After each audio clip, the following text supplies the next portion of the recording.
transparent flowers from this to this to this to this to this to this and to this in a few easy steps. Hi everyone. Today I'm going to show you something a little bit different from my normal. I'm going to go in and show you how to create incredibly transparent petals. So I'm using quite a watery wash, but it does have a lot of pigment in it, of a pink, any pink, it could be any colour. So I'm painting the whole petal of the flower, and what I'm going to do is wash all the colour off my brush and then go back in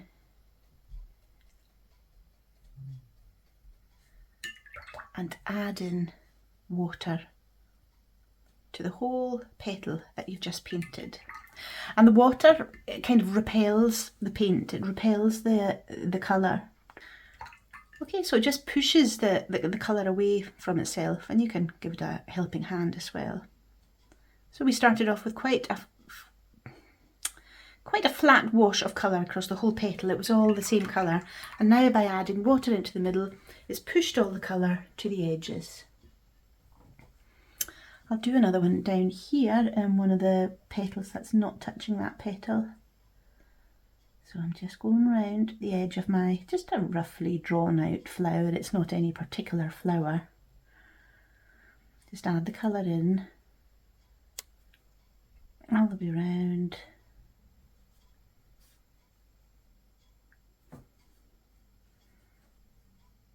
Try and make sure you've got most of the colour, if you can help it, towards the edges.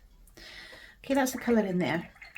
And you can see, if you see the difference, this one is much paler in the middle, and this one's similar, pretty similar across the whole flower. So I'm washing as much of the colour off the brush as I can, and then I'm just going back in and brushing in clean water into the centre there. Give it a wee helping hand if it needs it.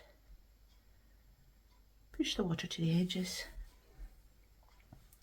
So these are the only two petals that are absolutely not touching each other, so I will have to wait for these to dry. And if you would like there to be even less colour in the centre, what you can do is go in with a semi-dry brush and pick up the wetness from the centre. So you're picking up the pigment and you're making it even more transparent in the middle. So that's just giving it another wee helping hand. Okay, I've tried to be very patient, which is not like me. They're mostly dry, so I'm going to go in and repeat the same thing again. Just go round one of your petals and paint it with quite intense colour, and then wash the colour right out of your brush. You can even dip it into a clean water jug and then go back in with that clean water. Put the clean water in the centre and give it a wee helping hand, pushing the pigment out towards the side.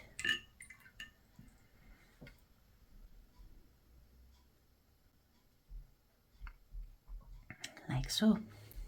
And you can see these ones that have dried, you get this sort of line of pigment all the way around the side, because the water has, just over time while it's been drying, continued to push the pigment out towards the side, away from the water in the centre. Now, another thing you can do to help it along a little bit is wash all the water and the colour out of your brush and then tap it pretty dry on a paper towel, and then go in with your dry brush and pick up that water from the centre. Leave the pigment round the side. Just help to remove the pigment from the centre with a dry brush. Okay, and I'll repeat the same thing with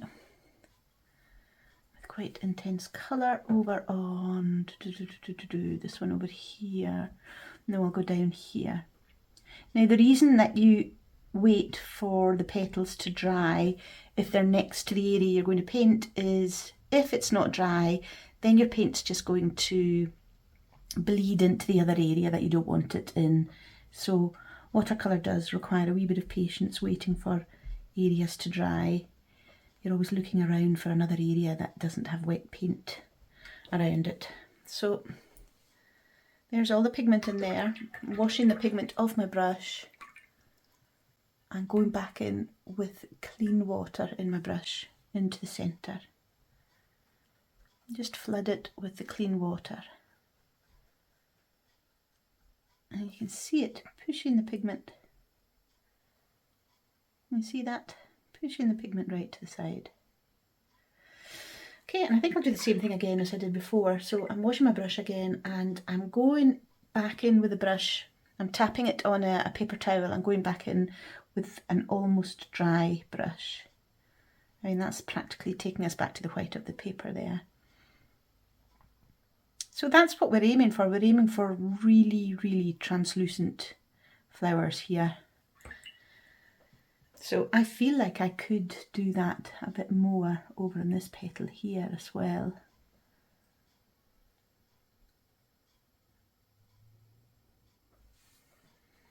Okay, so I need my patience now. These two petals have to dry before I can do this petal.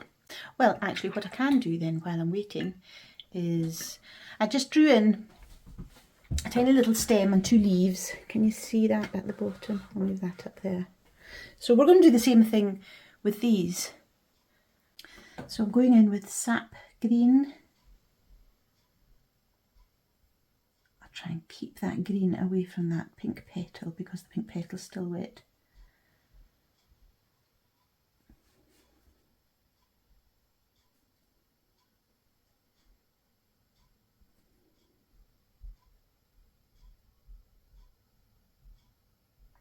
Now, I didn't make that paint particularly wet, so I need to be quick here.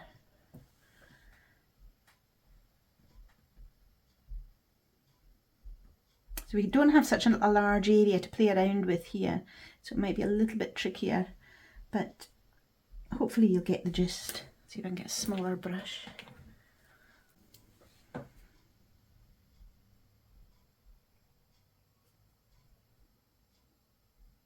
So I'm picking up the pigment from the centre area. So I'll repeat that over on this side.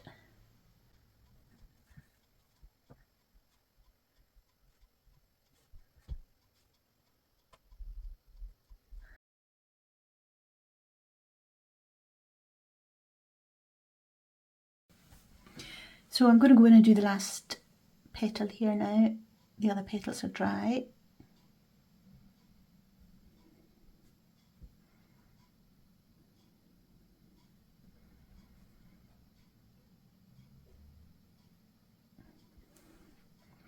So you can see I'm not being very precise about the petals. I don't even know what kind of flower this is. You don't really need to draw the flower out for this. If you're just going to practice this, you're just drawing rough, slightly raggedy petal shapes. But I think it's quite nice when you have them layered on top of each other so you can see part of the petal behind the other petal. Right, I'll wash the paint out of my brush and go back in with clean water into the centre.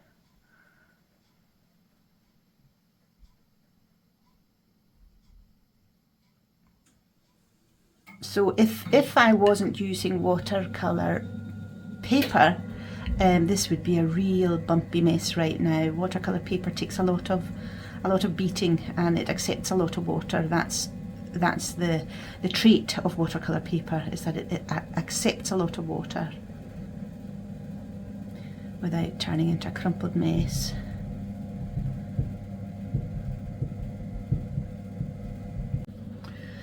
So I hadn't quite decided what I was going to do with the centre, but I have now. So I'm going to paint the absolute centre area, just a dark purple. And I'm going to continue the technique we're using. So there's your dark purple. Wash the colour completely out of my brush. And then go in dab the centre.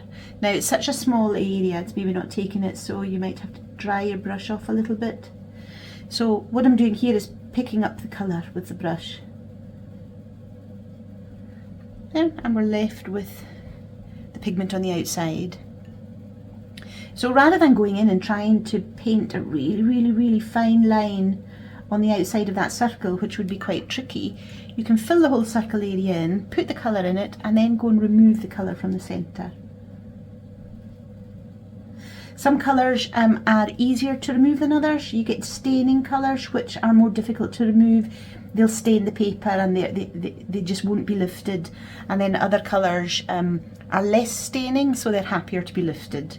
And this one is clearly a less staining one. Now I do want a little bit more colour in there, so still wet, but we'll see if it'll take a bit more colour again. So if I do that, I'll just leave it for a little bit longer than I did the last time, and in a wee minute I'll go back in and try and remove a little of that colour. Okay, let's see how it will behave when I try to remove the colour now.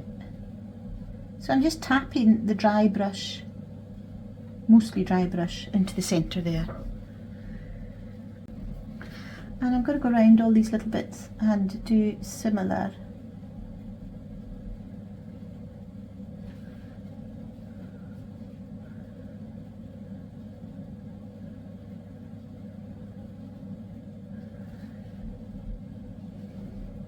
So I'm doing every second one, so I'm not painting next to a little seed that is wet, which means the paint would bleed into it.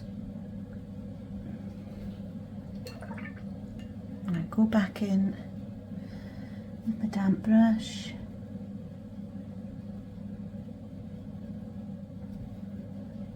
And pick up that pigment.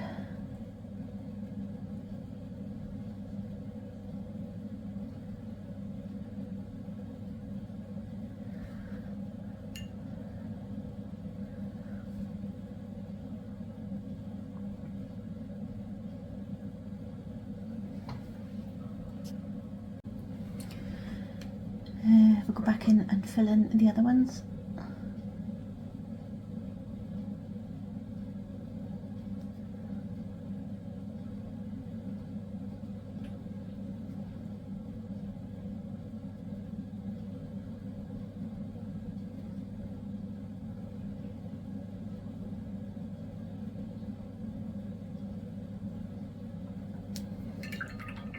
Wash the colour out of the brush.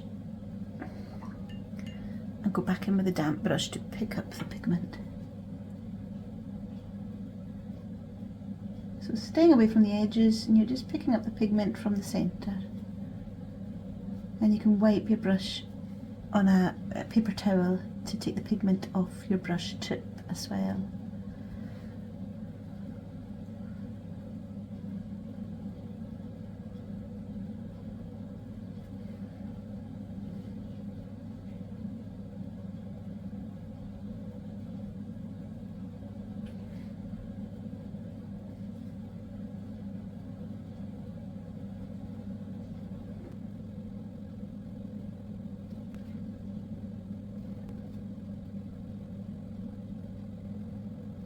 As a finishing touch, if you wanted to, which I often do, you can go back in with a very thin layer, thin wash of another colour, just to give it a wee bit of variation. So I've just put a really thin wash of it there, and I'll go back in and wash it off all the way around. Now all these petals are dry,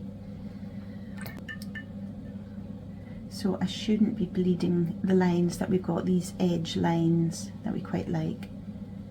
But if you look at that, that's all it took to give it that addition of another colour. And there we have a really easy transparent flower. I hope you enjoyed that. Give it a go, it really is that easy.